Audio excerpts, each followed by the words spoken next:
Welcome to this explainer. Today, we are stepping into a truly fascinating intellectual landscape. We're diving into this completely new body of work put together by the Czech Gnostic individualist community. Spearheaded by researcher Josef Schadl, this whole project basically deconstructs some of our absolute oldest religious assumptions. It brings ancient Gnostic thought right into the modern era.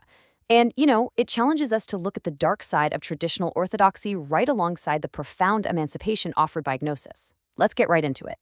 So let's start with the core conflict here, orthodoxy versus gnosis. Throughout history, traditional orthodoxy has, it's been pretty bound by rigid dogmas, strict texts, and absolute hierarchical obedience. You have to follow the rules, right? But gnosis, it stands in stark contrast. It totally bypasses that external authority. Instead, it focuses heavily on inner knowledge, direct personal revelation, and a highly individualized spiritual experience. It's way less about bowing down to a hierarchy and all about waking up to an internal truth.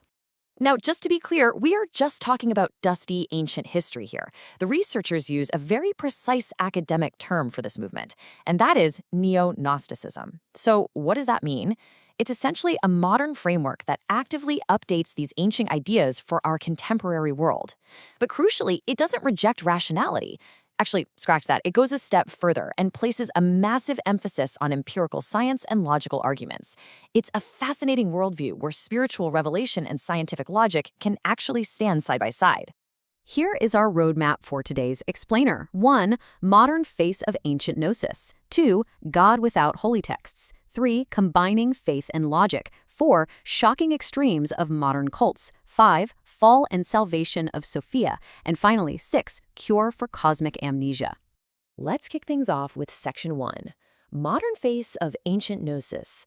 Deconstructing the Czech Gnostic individualist community.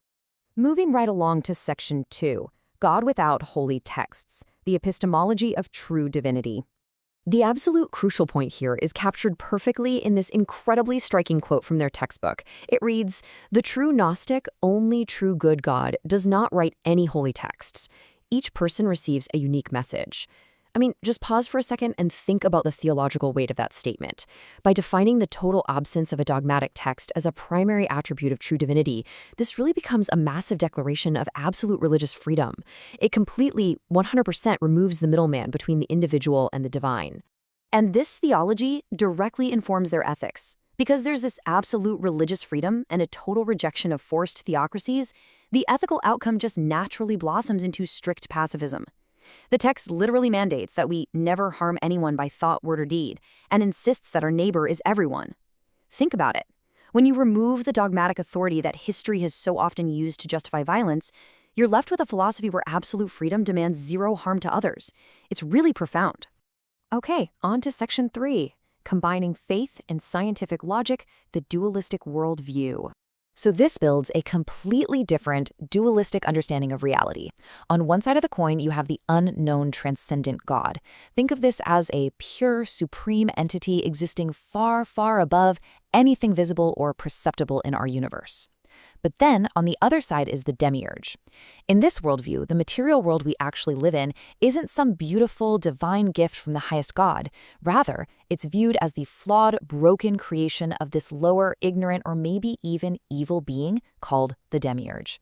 And honestly, this elegantly explains the existence of suffering in a very logical way. The system itself is inherently flawed right from the start by its creator. That brings us to Section 4. Shocking extremes of modern cults, syncretism and boundary transgression. Now, as an impartial academic observation of how modern movements can extrapolate these motifs, the source material analyzes the MV religion of peace and light, or AROPL. According to the theology of this movement's leader, they completely subvert Orthodox Christology. The text notes a highly provocative reinterpretation, claiming that, and I quote, "When Jesus distributed his body to his disciples at communion, he actually gave them his seed." Now, while that is undeniably shocking to traditional orthodoxy, from a purely academic standpoint, we are looking at a deeply fascinating instance of radical boundary transgression. Academically speaking, there are two major concepts at play here. The first is syncretism. This movement is essentially mixing elements of Shia Islam with Gnostic and esoteric traditions to create something entirely new. It's a real melting pot of ideas. The second concept is boundary transgression. By radically modifying the classic Christian sacrament of the Eucharist, they are intentionally subverting those orthodox rules. And the theological goal here? It isn't just to offend people. It's to force a profound societal and spiritual shock that they firmly believe will lead to a massive awakening. Moving to Section 5, Fall and Salvation of Divine Sophia, the Cosmic Crisis. Unlike so many patriarchal theologies out there, the feminine principle actually takes center stage here through the figure of Sophia, which literally translates to wisdom. But her story? It's a full-on cosmic tragedy. Let's break it down. Step 1. Sophia deeply desires to know the impenetrable highest Father. Step 2, driven by this overwhelming desire, she boldly acts without the consent of her divine partner. And step 3, this impossible wish, this desperate reaching for the unknowable, introduces passion, error, and lack into the previously static, perfect divine realm known as the pleroma.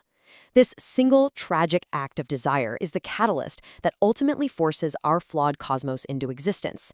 So she is incredibly complex. She's both the cause of the cosmic error and the initiator of its eventual salvation. Finally, we arrive at Section 6, Cure for Cosmic Amnesia, the living words of Nag Hammadi.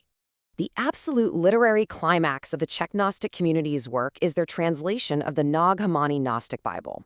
And look, this isn't just for a cold, dusty academic study. These are meant to be direct, living words for contemplation. There's this incredibly evocative quote from the Gospel of Truth that perfectly diagnoses the human condition. It says, "Ignorance of the Father brought terror and fear, and the terror became dense like fog so that no one could see." So the true root of all worldly evil, all violence and all fear, it isn't sin in the traditional Orthodox sense at all. It's cosmic amnesia. We have quite literally simply forgotten where we come from, and we are wandering lost in the fog of the material world. The living words of Gnosis act as a cure to pierce that fog and help us finally remember. Which brings us to a really crucial question to leave you with today. Are we still suffering from cosmic amnesia? I mean, as we look around at the rigid dogmas, the constant conflicts, and the metaphorical fog of our modern world, perhaps the insights curated by the Czech Gnostic individualist community offer us a vital new lens. Whether you view this as historical mythology or profound psychological truth, the call to prioritize inner knowledge over external obedience is absolutely as radical today as it was millennia ago. I really hope this explainer sparked your curiosity to look a little deeper beyond the visible surface. Keep questioning, keep learning, and I'll catch you next time.